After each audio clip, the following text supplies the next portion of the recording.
একটা পেজ চালু করা যতটা সহজ, সেই পেজ চালিয়ে নিয়ে যাওয়াটা আরো বেশি কষ্টসাধ্য ব্যাপার। আমরা মন চাইলেই পেজ খুলে নিতে পারবো, কিন্তু সেই পেজটা চালানোর জন্য আমাদের ধৈর্য শক্তির প্রয়োজন হয়।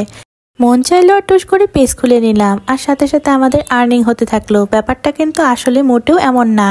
একটা পেজ খোলা হলে সেই পেজ চালিয়ে যাওয়ার জন্য অনেক বেশি কষ্ট করতে হয়, রেগুলার ভিডিও আপলোড করতে হয়, তার সাথে ভিডিও তো এডিটিং আছেই। আপনি যদি একটি পেজ খুলে শুধু শুধু পেজটি ফেলে রাখেন, কোনো ভিডিওই আপলোড না করেন, তবে কখনোই আপনার মনিটাইজেশন অন হবে না, আর আর্নিং তো দূরে থাক।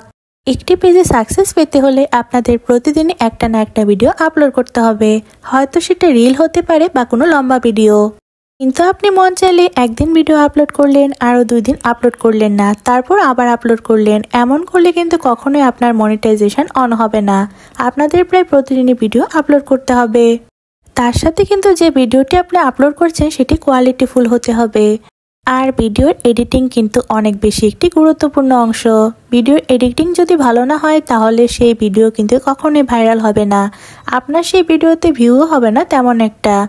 ভিডিওতে ভিউ বাড়ানোর জন্য অবশ্যই আপনাকে একটি আকর্ষণীয় ক্যাপশন দিতে হবে। ভিডিওর এডিটিং যদি অনেক বেশি সুন্দর হয় আর ক্যাপশন যদি আকর্ষণীয় হয়, তবে সেই ভিডিওর মধ্যে ভালো ভিউ হয়। অবশ্য আমরা যারা ভিডিও বানাই তারা অবশ্যই জানি ভিডিও এডিট করাটা কত বেশি কষ্টকর। ভিডিও এডিট করাটা আপনাদের কাছে সহজ মনে হলেও মোটেও কিন্তু সহজ নয়। ভিডিও এডিট করার সময় ক্লিপগুলো একসাথে করতে হয়, তারপর আবার ভয়েস ওভার দিতে হয়, সেটা কিন্তু অনেক বেশি কষ্টকর। যাই হোক, কষ্ট না করলে তো আর কেষ্ট মিলবে না, তাই না? কষ্ট তো করতেই হবে, তাহলে সে অনেক অনেক ভিউ হবে আর আপনি সাকসেসও পেতে পারবেন।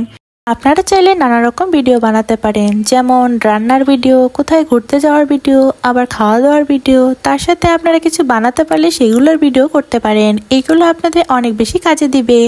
আপনাদের কোনো প্রতিভা থাকলে সেটিও দেখাতে পারেন। কিন্তু শুধু রেগুলার সুন্দর সুন্দর ভিডিও আপলোড করলেই চলবে না, তার সাথে আপনার অন্যর ভিডিওর মধ্যে গিয়ে সেখানে গঠনমূলক একটি কমেন্ট করতে হবে, লাইক কমেন্ট দিয়ে সবসময় সেখানে পাশে থাকতে হবে। এর পেজে গিয়ে আপনি লাইক কমেন্ট করলে আপনার নিজের পেজও ভালোভাবে গ্রো করবে। এখন আসি আমি আমার পেজের কথায়। আমার পেজে কয়েকদিন ধরে দেখছি ভালো পরিমাণে ভিউ হয়, কিন্তু সেই অনুযায়ী লাইক কমেন্ট উঠে না। তোমরা অনেকেই আমার ভিডিও দেখো কিন্তু কোনো লাইক কমেন্ট করো না। লাইক কমেন্ট করতে তো আর কোনো ক্ষতি নেই, একটা লাইক কমেন্ট করলে তো আমারই ভালো। অবশ্য যারা আমার ভালো দেখতে পারো না তারা অবশ্যই কোনো লাইক কমেন্ট করবে না। যাই হোক, অবশ্যই একটা লাইক কমেন্ট করে দিবা আমার সবগুলো ভিডিওতে। আবার অনেকেই আছে ফলো করে আবার আনফলো করে দেয়, এটা কেমন ধরনের অসভ্যতামি আমি এটাই বুঝতে পারলাম না। যারা একদম ম্যানারলেস তারাই মেনলি এই কাজটা করে থাকে। যাই হোক, আমার কথায় যদি কারো কিছু মনে হয়ে থাকে আমার কিছু করার নেই।